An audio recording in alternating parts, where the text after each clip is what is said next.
The first flash came at 3:47 hours, 37,000 feet above the contested airspace of the South China Sea. Captain Raven Ghost Kowalski noticed it immediately, a brief strobing pattern across her F-22 Raptor's canopy that shouldn't exist. The heads-up display showed nothing. No fault indicators. No enemy radar lock. Just that impossible Morse pattern bleeding through the advanced stealth coating like a dying star's last breath. Flight lead, Phantom 2, you seeing any anomalous optical interference? Ghost's voice cut through the radio static, professional despite the knot forming in her stomach. The pattern felt familiar, clawing at memories she'd buried beneath years of tactical precision and gender-based skepticism from her squadron mates. Negative, Ghost. Maintain formation. Colonel Marcus, Viper, Henderson's dismissive tone carried the same edge it always did when addressing her, the subtle implication that Lieutenant Colonel Kowalski was seeing things again. The squadron's first female Raptor pilot, still fighting for credibility after 8 years of flawless combat missions. The kill chain was perfect. 4 F-22s in diamond formation, armed with AIM-120D AMRAAM missiles, hunting a high-value target that had been terrorizing Allied shipping lanes for months. Intelligence suggested a stolen prototype stealth fighter, origin unknown, capabilities classified beyond their clearance level. Ghost checked her instruments again. The mysterious aircraft remained invisible to conventional radar, but thermal imaging had caught heat signatures consistent with an advanced propulsion system. Bandit bearing 270 Angels 42, reported Captain Tommy Sidewinder Rodriguez from Phantom 3. Intermittent contact moving fast. Ghost's canopy flashed again. 3 short, 3 long, 3 short. Her breath caught. SOS. But that was impossible. The optical system didn't work that way. Canopy transparency was controlled by electrochromic technology, not. Ghost, tighten up. You're drifting. Viper's command snapped her back to formation discipline. Copy lead. She banked slightly left, matching Viper's aggressive intercept vector, but her mind raced beyond the tactical situation. That Morse pattern wasn't random electromagnetic interference. Someone was transmitting through their stealth coding, using a frequency she'd only seen in classified research documents. Research connected to a program she'd tried to forget. The target appeared on thermal, angular, predatory, moving with impossible grace through the thin atmosphere. Ghost's finger found the weapon select switch, cycling to Fox 3 missiles. Standard engagement protocol. But the canopy flashed again, longer this time, and her blood turned to ice water. The pattern spelled out a call sign she hadn't heard in 3 years. Phoenix. Deep in the Pacific darkness, 4 hunters became prey to a ghost they thought they'd already buried. The real mission was just beginning, and Captain Raven Kowalski was about to discover that some debts could only be paid in the sky. Ghost's hands trembled imperceptibly on the flight controls as Phoenix's call sign burned through her canopy display like acid through steel.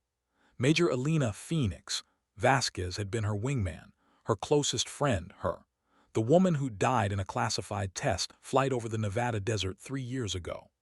Ghost had attended the funeral, watched the flag presentation to Elena's mother, carried the guilt of being grounded with mechanical issues on the day Phoenix needed her most. Phantom 2, confirm visual on Bandit. Viper's voice crackled through her headset, pulling her back to the immediate threat. The thermal signature ahead was moving in patterns no conventional aircraft could match, vertical climbs that defied physics, turns that should have generated fatal G-forces. Negative visual lead, thermal only. Ghost's training kicked in, compartmentalizing the impossible Morse revelation, but her tactical computer was already running threat assessments that made no sense. The target's heat signature suggested an engine configuration from the Aurora program, a black project that officially didn't exist. Sidewinder, Phantom 4, bracket left and right, we'll box this bastard in. Viper's tactical coordination was textbook perfect, a kill chain designed to eliminate any escape vector. Ghost found herself assigned to the primary intercept position, despite being the squadron's least trusted pilot. The canopy flashed again. This time the message was longer: "Raven, help me." Ghost's oxygen mask fogged as her breathing quickened. Phoenix knew her real first name, something only 3 people in the squadron had ever learned during their academy days. The call sign Ghost had stuck because of her ability to appear in the enemy's blind spots, but Alina had always called her Raven during their quiet moments between missions. Phantom 2, weapons hot, prepare for Fox 3 engagement. Viper's command carried the weight of years of combat experience. The kill chain was professional, efficient, deadly, but Ghost's finger hesitated over the trigger. "Copy, weapons hot," she replied automatically, while her mind processed the implications. If Phoenix was alive, if she was flying that impossibly advanced aircraft, then everything Ghost believed about her friend's death was a lie.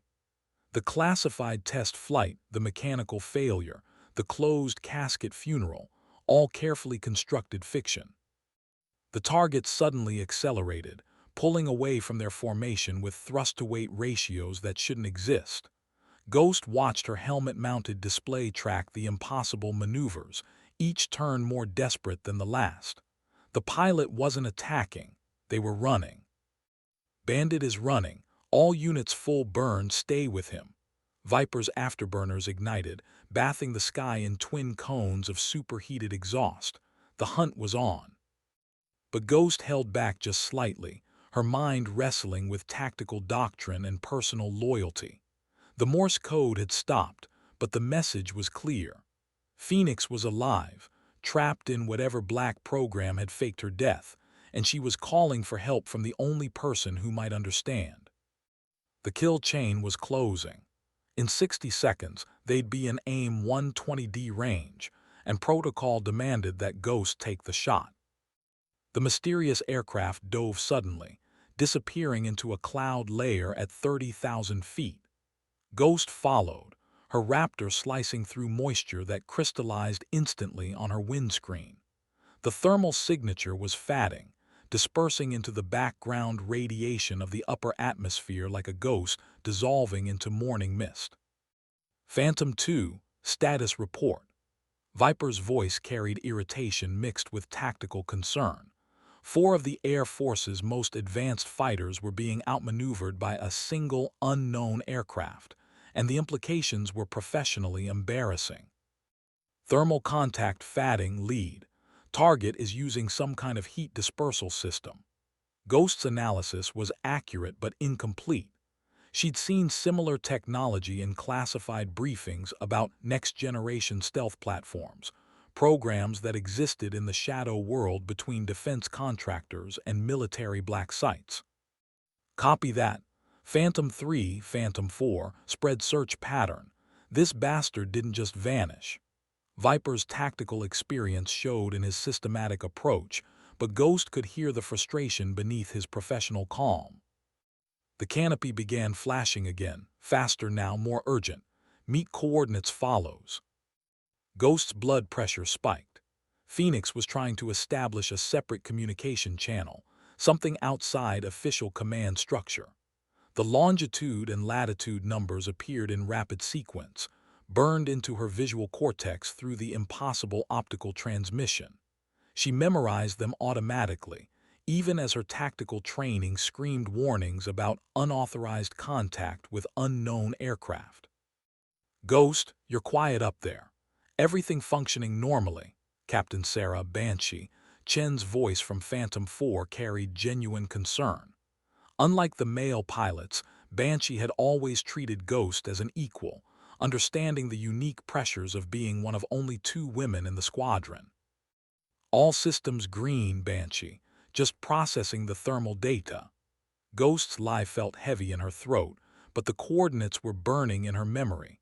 A section of ocean 200 miles southeast, near the edge of international waters. The formation reformed, climbing back to optimal search altitude. Standard protocol demanded they maintain the hunt for another 40 minutes before returning to base, but Ghost could see the futility in their tactical displays. Whatever Phoenix was flying had technology decades ahead of their own advanced systems.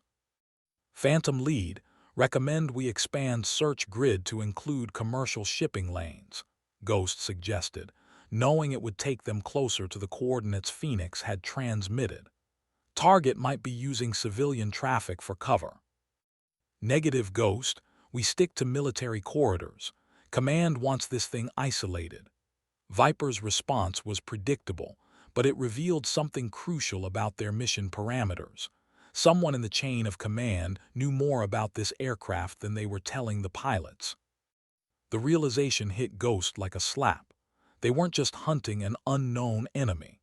They were hunting Elena Phoenix Vasquez, and somebody wanted her dead badly enough to risk 4 F-22 Raptors in contested airspace. The canopy flashed once more, trust no one.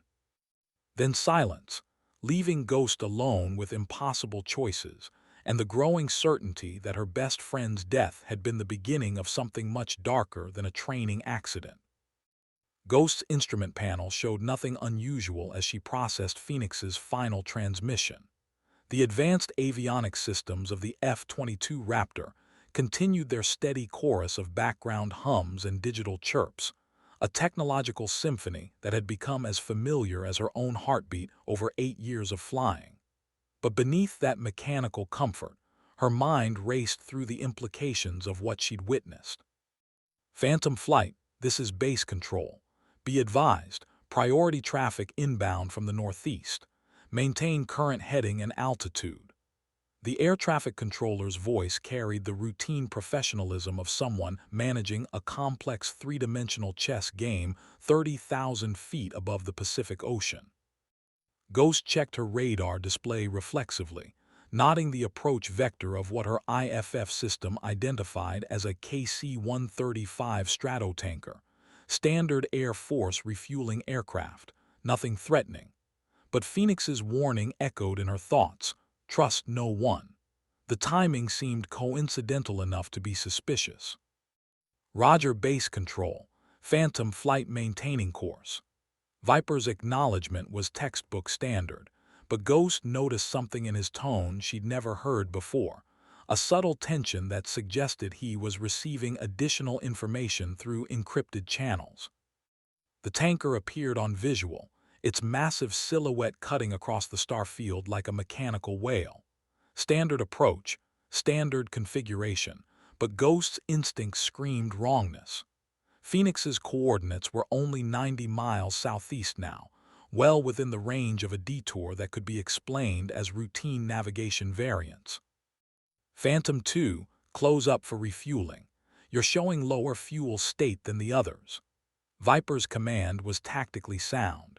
Ghost had been burning more fuel than optimal during her emotional processing of the Morse transmissions, but it also positioned her closest to the tanker, away from the formation's mutual support structure. Copy, lead, moving to refueling position. Ghost adjusted her throttles, bringing her Raptor into the delicate dance of aerial refueling. The KC-135's boom operator would guide her through the connection, a procedure she'd performed hundreds of times. But as she approached the tanker's belly, something felt wrong about the aircraft's configuration. The boom lowered toward her fuel receptacle, its mechanical precision guided by the operator lying prone in the tanker's rear compartment. Through her canopy, Ghost could see the operator's helmet and oxygen mask, but something about the body position seemed wrong, too still, too rigid, as if the person was unconscious or. Phantom 2, you're cleared for fuel transfer. Maintain steady approach. The boom operator's voice came through the radio, but the lip movements Ghost could see through the tanker's observation window didn't match the transmission timing. Her tactical computer began screaming warnings. The fuel flow readings were wrong. Instead of aviation fuel, the system detected chemical compounds that matched explosive ordnance. Someone was trying to turn her F-22 into a flying bomb. Phantom lead, abort refueling. Tanker is not. Ghost's transmission cut off as her radio system went dead. overwhelmed by electronic jamming from the KC-135's hidden equipment. She was alone, connected to a hostile aircraft, with no way to warn her squadron mates. Through her canopy, she saw the boom operator's body shift unnaturally, revealing the mechanical servo system that had been controlling the refueling process.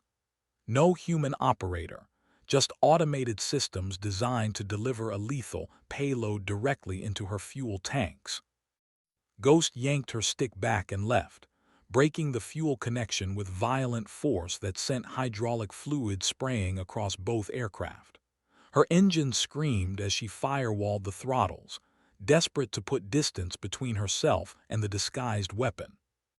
But it was too late. The chemical payload had already begun mixing with her remaining fuel, and her engine temperature gauges were climbing into the red zone. She had maybe 5 minutes before catastrophic failure. The coordinates Phoenix had transmitted suddenly took on new meaning, not a meeting point, but a potential crash site. Someone wanted both women dead, and they were willing to sacrifice a multi-million-dollar fighter aircraft to make it happen.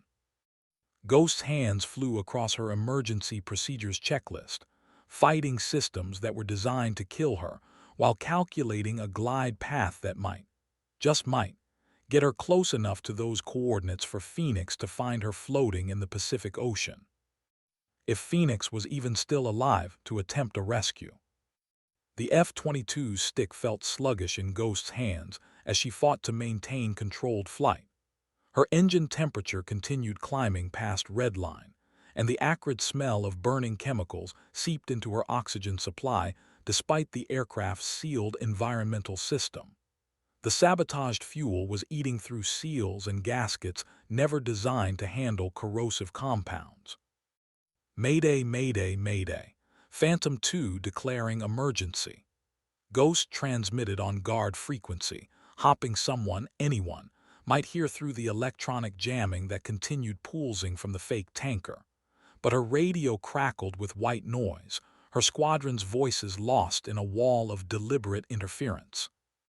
Through her heads-up display, she watched her remaining fuel quantity dropping at an alarming rate. Not just consumption. The contaminated fuel was literally dissolving her internal tank structures. Whoever had planned this assassination knew F-22 systems intimately, understanding exactly how to create cascading failures that would look like catastrophic mechanical breakdown rather than sabotage. Her radar warning receiver suddenly lit up with multiple threats, surface-to-air missile sites that hadn't existed on intelligence reports from 6 hours ago. The trap was more comprehensive than just the poisoned tanker. Someone had positioned anti-aircraft batteries specifically to cover the area where a damaged F-22 might attempt an emergency landing. Ghost's training kicked in, compartmentalizing fear and focusing on survival mathematics, rate of fuel loss versus glide distance, wind patterns versus optimal ditching coordinates. Phoenix's transmission coordinates were 43 miles southeast, theoretically reachable if she could maintain current altitude for another 8 minutes. But 8 minutes was optimistic. Her left engine was already showing signs of imminent failure, turbine temperatures climbing beyond anything the alloys could withstand. She had to make a choice: attempt controlled ejection over hostile waters, or risk everything on reaching Phoenix's position. The decision crystallized when her canopy began flashing again, not Morse code this time, but a tactical data burst that bypassed her compromised radio systems. Phoenix was transmitting navigation data directly through the optical system, providing real-time updates on ocean conditions, wind patterns, and something else that made Ghost's blood run cold. Phoenix's aircraft was damaged too. The transmission included engine diagnostic data showing catastrophic system failures across multiple platforms. Whatever black program had created Phoenix's impossible aircraft, it was falling apart just as quickly as Ghost's F-22. "Two birds, one stone," Ghost whispered into her oxygen mask, understanding the full scope of the assassination plot. Someone wanted both women dead, along with whatever secrets they carried about advanced aircraft programs. The fake rescue scenario was designed to eliminate both problems simultaneously, leaving no witnesses to whatever Phoenix had discovered. Her left engine exploded in a cascade of metal fragments and superheated gas. The F-22 yawed violently to the right, barely controllable even with her exceptional piloting skills. She had maybe 90 seconds before complete loss of aircraft control. Ghost's hands moved with practiced precision, configuring her ejection seat for water landing while simultaneously entering Phoenix's coordinates into her emergency locator beacon. If she died in the next few minutes, at least someone might eventually piece together what had happened. But she wasn't planning to die. Not today, and not without answers about Elena Phoenix Vasquez and the conspiracy that had supposedly killed her 3 years ago. The Pacific Ocean rushed up toward her damaged aircraft like a dark mirror, reflecting the last stars before dawn. Ghost's right engine coughed once, twice, then began the distinctive whine of compressor stall that meant total power loss was seconds away. The F-22 was transforming from a precision flying machine into a 30-ton glider with the aerodynamic properties of a brick. Her altimeter unwound rapidly, 28,000 feet, 26,000, falling toward the Pacific like a wounded falcon. The emergency checklist became her Bible. Engine fire procedure, check. Emergency power unit activation, check. Ram air turbine deployment for hydraulic backup, check. Each action bought her precious seconds of controlled flight, but the mathematics of gravity remained unforgiving. Without thrust, she had perhaps 6 minutes before impact. Phoenix's coordinates appeared on her backup GPS system, overlaid with tactical symbols that shouldn't exist on standard military displays. The optical transmission system was feeding her classified navigation data, showing underwater topography and ocean current patterns with precision that suggested satellite intelligence far beyond normal pilot access levels. "Come on, Elena," Ghost whispered through gritted teeth, fighting the stick as wind resistance tried to tear the aircraft apart. "Whatever you're flying, I hope it's still airworthy." Her radar warning receiver had gone silent. Whether from system failure or electronic countermeasures, she couldn't determine, but the absence of threat indications felt more ominous than comforting. In her peripheral vision, she caught glimpses of contrails at extreme altitude, aircraft moving in patterns that suggested coordinated search operations. The rescue beacon in her survival vest began its automated transmission sequence, broadcasting her position on emergency frequencies that penetrated most forms of electronic jamming. Standard survival protocol demanded she activate the beacon immediately upon aircraft abandonment, but Ghost had delayed the transmission until now, close enough to Phoenix's coordinates that any rescue attempt would find both women in the same general area. Her helmet-mounted display projected ejection parameters across her field of vision. Optimal altitude for sea survival, between 5,000 and 1,500 feet. Current altitude, 18,000 and falling. The window was approaching fast, but every second of controlled glide brought her closer to Phoenix's position. At 12,000 feet, her canopy began flashing again. This time the message was different. DELAYED Ejection Protocol Alpha 7. Ghost's mind raced through classified procedures she'd memorized, but never expected to use. Alpha 7 was a covert extraction protocol, designed for pilots who needed to disappear from official records while maintaining plausible deniability for their apparent deaths. The fact that Phoenix knew the protocol suggested her fake death 3 years ago had been an Alpha 7 extraction. But Alpha 7 required precise timing and coordination with specialized recovery assets. Ghost would have to trust that Phoenix had somehow arranged the impossible, a clandestine rescue operation in the middle of contested Pacific waters, using aircraft and personnel that officially didn't exist. At 8,000 feet, she made the decision. Instead of following standard ejection procedures, Ghost began the Alpha 7 sequence, configuring her seat for delayed deployment and maximum horizontal distance from the aircraft impact point. Her altimeter showed 6,000 feet when she pulled the ejection handle. The canopy blew away in a shower of transparent fragments, and rocket motors launched her into the howling wind above the dark Pacific. For a moment she was flying without an aircraft, suspended between sky and sea, trusting her life to a woman who was supposed to be dead. Below her, the F-22 Raptor continued its death dive toward the ocean, carrying with it the official record of Captain Raven Kowalski's military service. Above her, the parachute deployed with a sharp crack that announced her transition from pilot to survivor. In the distance, running lights appeared against the pre-dawn darkness, approaching with the purposeful vector of a planned intercept. Phoenix had kept her word. The rescue aircraft that approached through the pre-dawn gloom was unlike anything in Ghost's extensive knowledge of military aviation.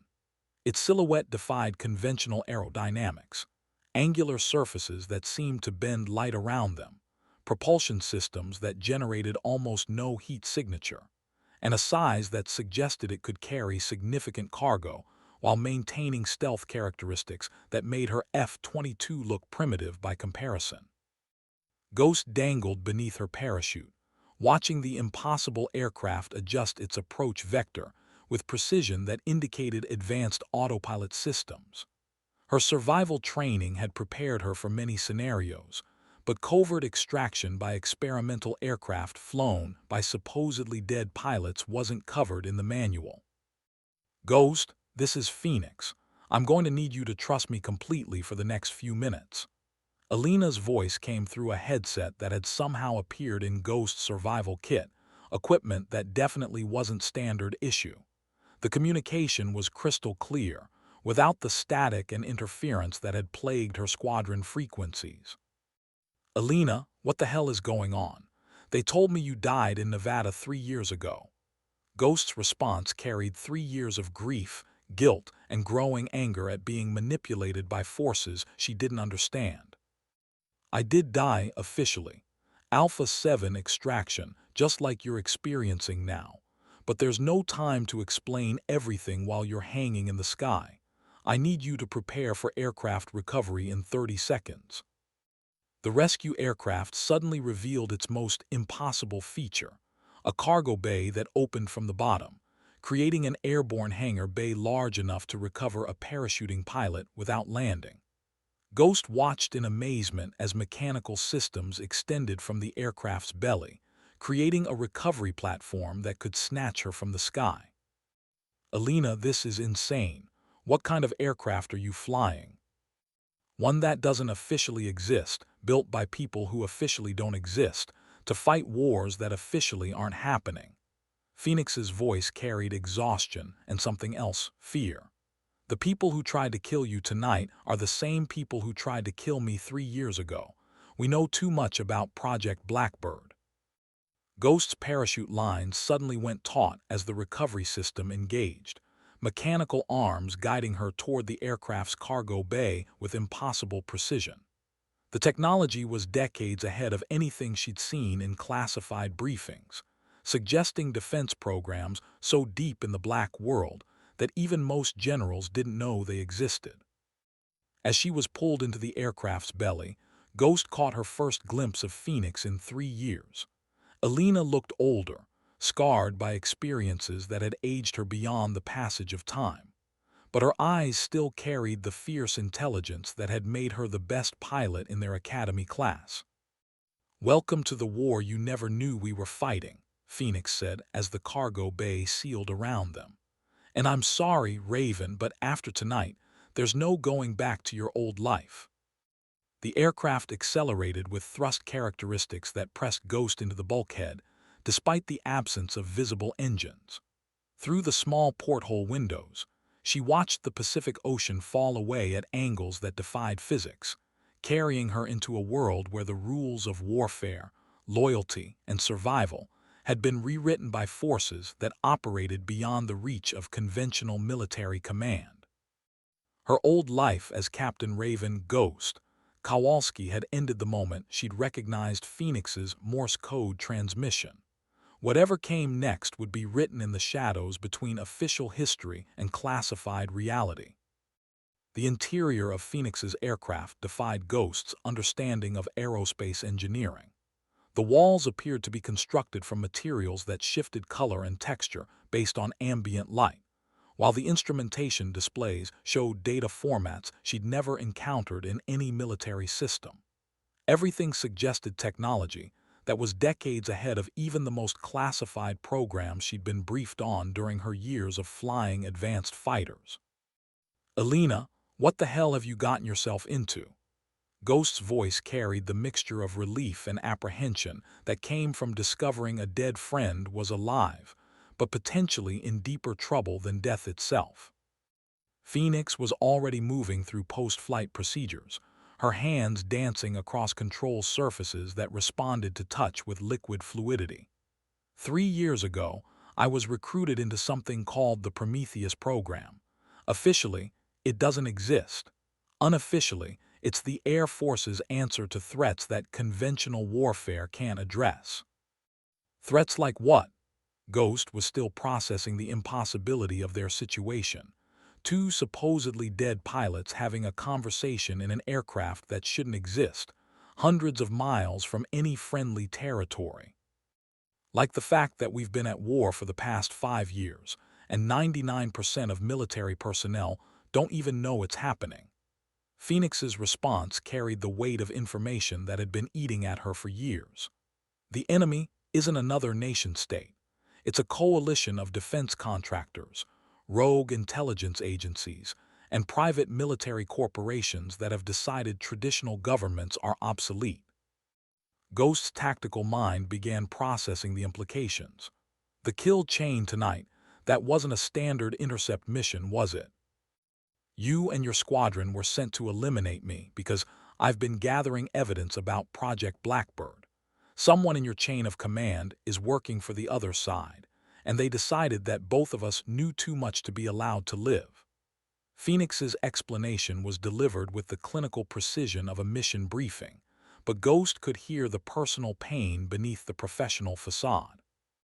The aircraft suddenly banked sharply, its stealth systems engaging as threat indicators appeared on the display screens.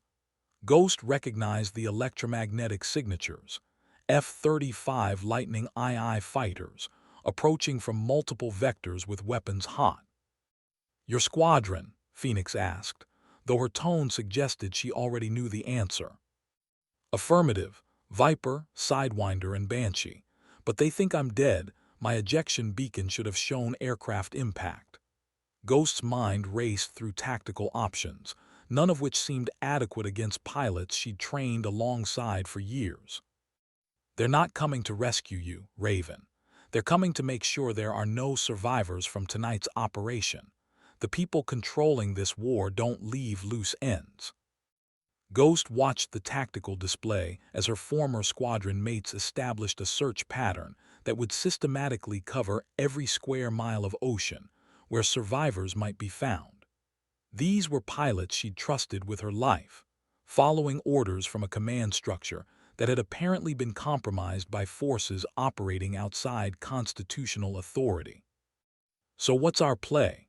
Ghost asked, falling back on tactical thinking because the emotional implications were too massive to process while under immediate threat. Phoenix's smile carried no humor. "We're going to give them exactly what they expect to find: debris and bodies from two aircraft that never existed, flown by pilots who were already dead." As she spoke, Phoenix's hands moved across control surfaces that began reconfiguring the aircraft's external appearance, transforming it into something that would leave the right kind of wreckage scattered across the Pacific Ocean. Ghost realized she was about to witness her own death for the second time in one night. The transformation of Phoenix's aircraft was like watching science fiction become reality.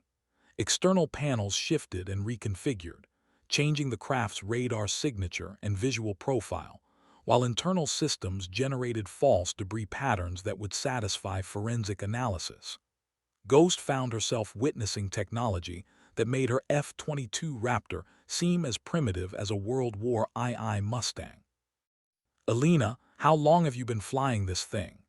Ghost's question carried professional curiosity mixed with growing unease about the depth of the conspiracy she'd stumbled into. 18 months of operational missions, after 6 months of training on systems that officially don't exist. Phoenix's response was matter-of-fact, but Ghost caught the subtle tension in her friend's voice. The learning curve is steep when you're fighting a war that most of the military doesn't know is happening. Through the aircraft's advanced sensor systems, Ghost watched her former squadron establish their search pattern with textbook precision. Viper's tactical coordination was flawless, covering maximum ocean area with minimum fuel expenditure.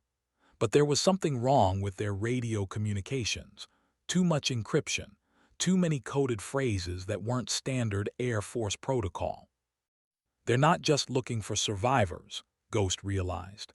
They're confirming kills for someone who's monitoring this frequency. Phoenix nodded grimly. "Welcome to the Shadow War, Raven.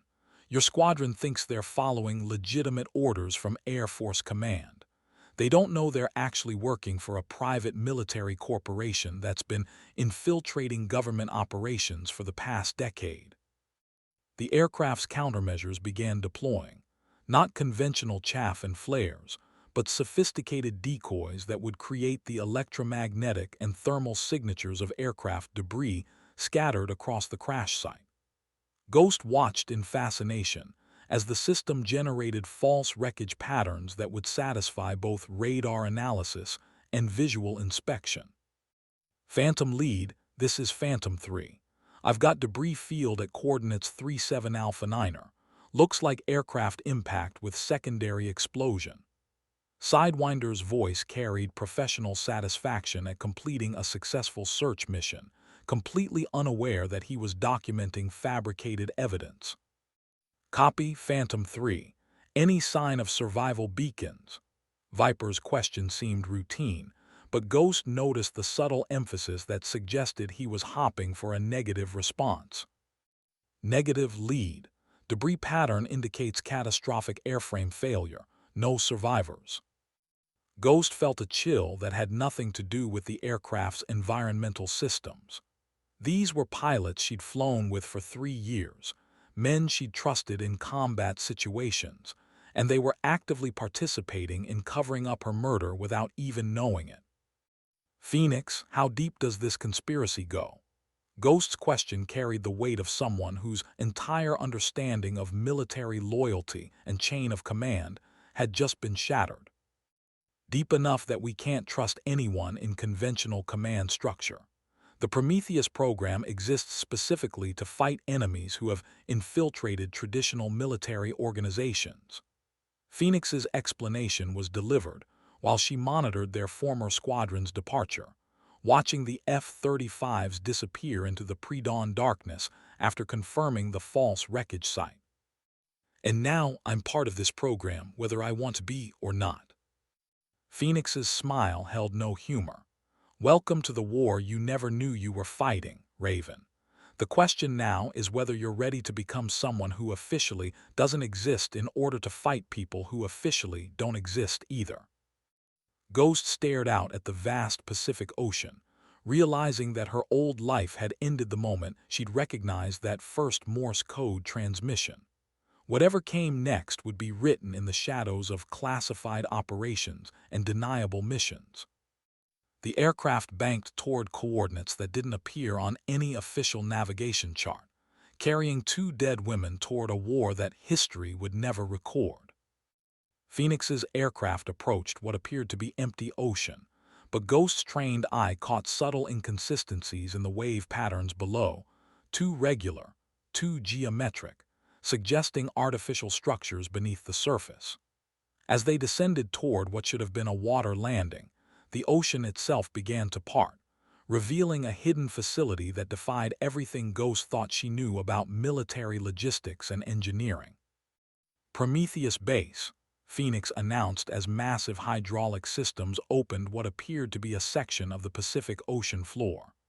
Welcome to the place that doesn't exist, built by people who don't exist, to fight a war that doesn't exist.